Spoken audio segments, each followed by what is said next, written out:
Hey everyone, in this video we're going to be looking at the toolkit, so some of the software that we're going to be using to help us throughout the course do data science. So to start with, we've divided them into two bins, and one of them is the course operations side and one of them is the doing data science side.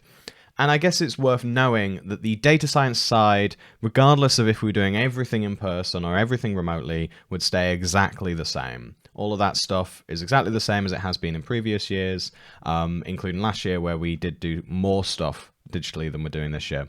The course operation is some of it's going to be used for digital learning and some of it is going to be used for in-person learning as well. At this point, you've probably already come across the website, idsed.digital, but if you haven't, it's a great resource that we've set up in order to find all the information that you're going to need throughout the course that doesn't require a University of Edinburgh login. That's what we're going to be using the Learn stuff for.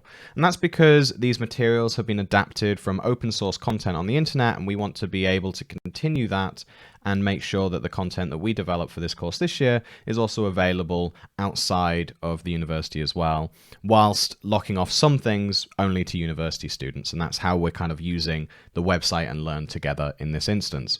So I'll quickly navigate to see what week one's going to look like as like an example of what each week's page looks like, and I'll leave all of the other bits and bobs for you to kind of look through yourselves.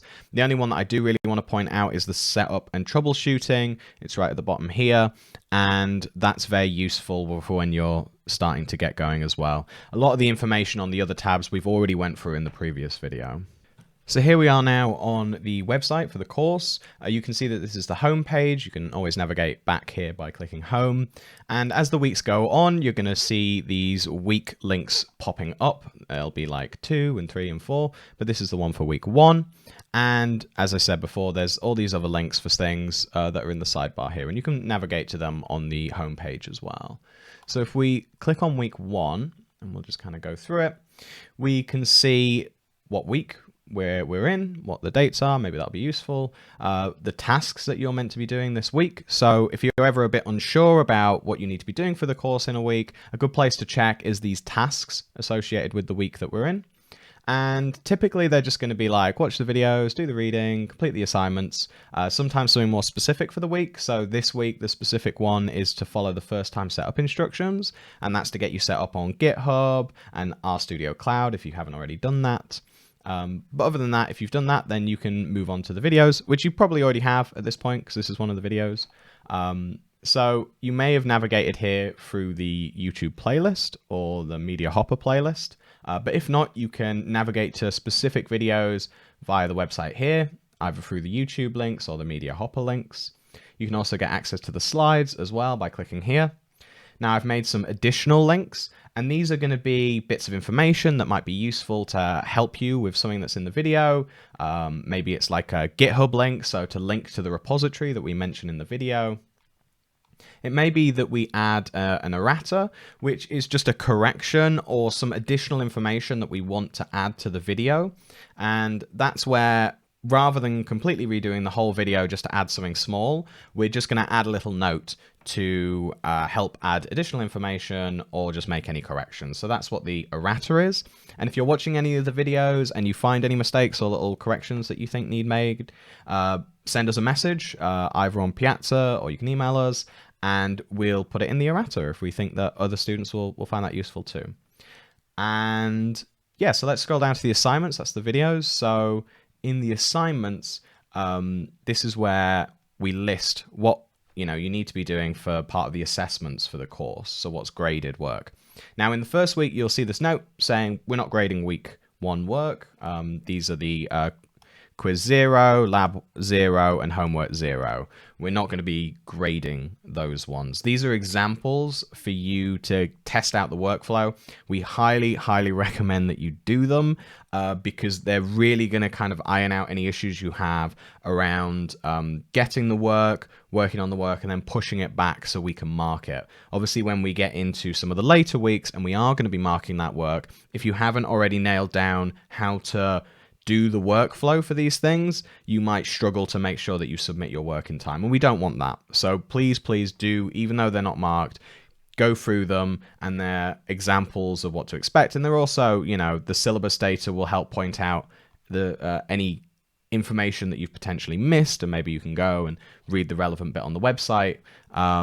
Hello IDS, the first lab, is an introduction to the team working environment. And Homework 0 is just an example of how you pull and push your homework for the homeworks that will then sublink on the individual parts of the assessed work. So that's where we list it here. You've got the what's due this week and what's due next week, along with the dates, and links to either the instructions, the GitHub repositories, or the quizzes, which are all hosted online. We also have readings, which we have as required or optional. The readings this week are parts of the website, so the course components, assessments, policies. If you watch the previous video, you don't really need to do this reading because we've already gone through it. But what we would like you to do is to read Chapter 2 of the R for Data Science textbook, which is one of the core textbooks for this course. And we'd also like you to read Chapter 1 of Introduction to Modern Statistics, another core reading that we're going to be coming back to throughout the course. These other readings, which are optional, some of them are websites, some of them are blogs, other stuff like that are relevant and potentially useful and kind of broaden the scope of what you're reading beyond textbooks for the course. So we'll add those. We have this code along section here. This is where we're going to put some of the information from the code along. Maybe we'll have them before if we've kind of set up something before for you to share. But certainly afterwards, there'll be all of the information that we went through, the recording of the code along, all that sort of stuff is going to be in this section here. And the interactive R tutorials, these are kind of like the application exercises in that they're not marked, but these are typically quite relevant for the homework individual assignments. So again, we recommend that you go through these, and this gives you even more hands-on practice for the course that you can, if you get stuck, post on Piazza, and we'll help you out with doing them. So yeah, hopefully that's how a typical week, all the different resources, where to find it on the website.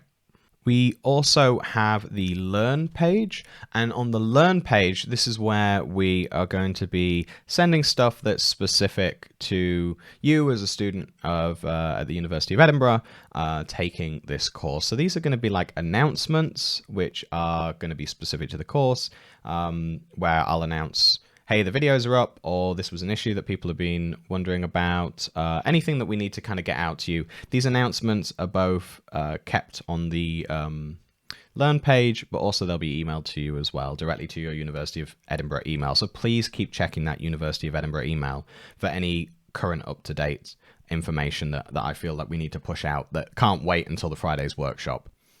The course marks are also here. Again, this is just to kind of make sure that it's an environment that only staff can access and yourself for your own marks.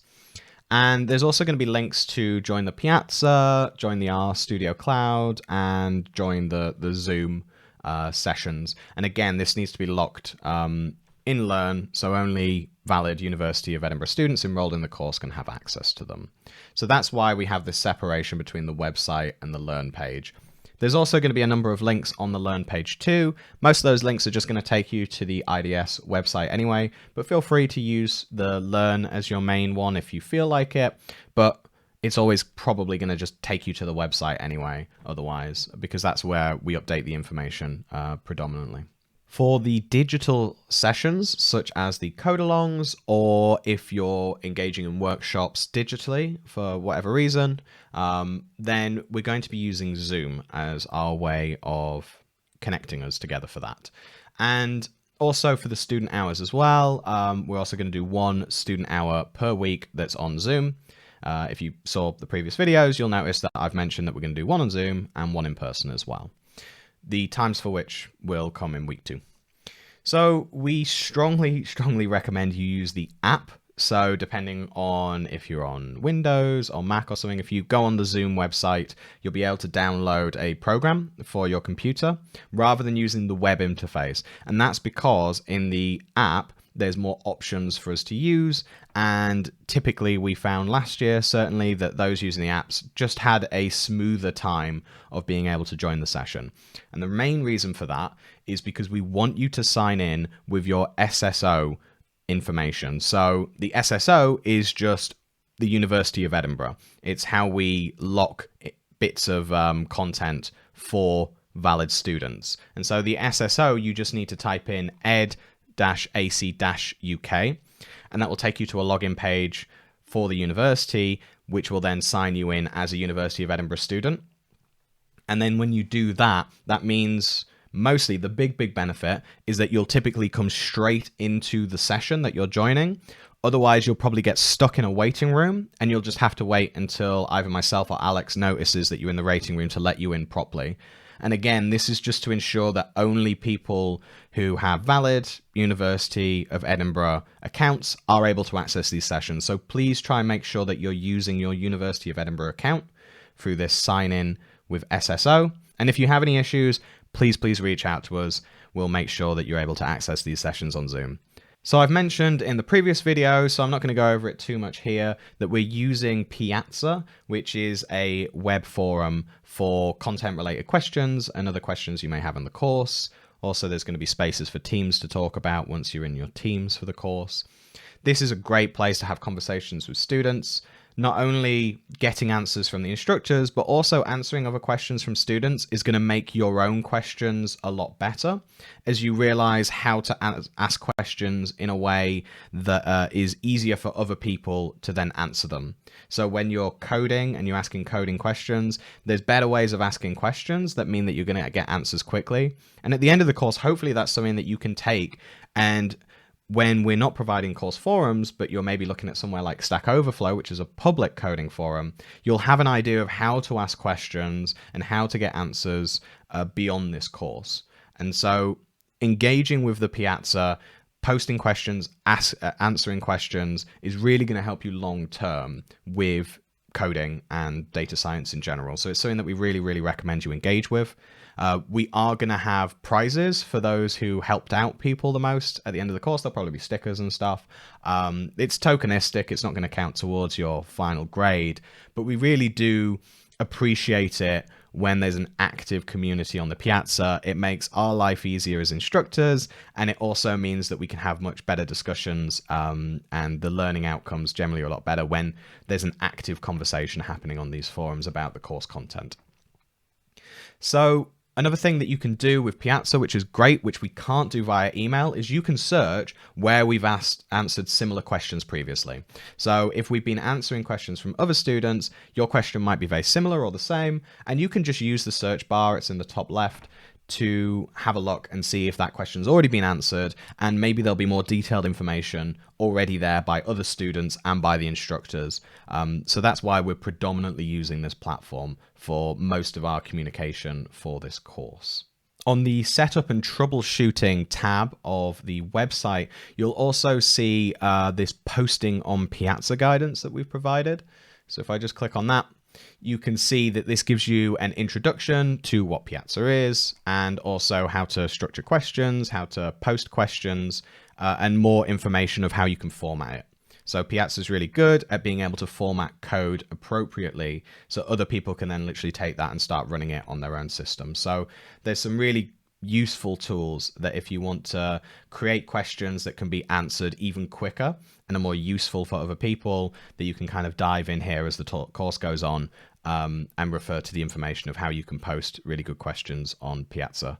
Not that there's any bad questions, there's just questions that are formatted in a way that mean it's easier for people to understand what you're trying to ask.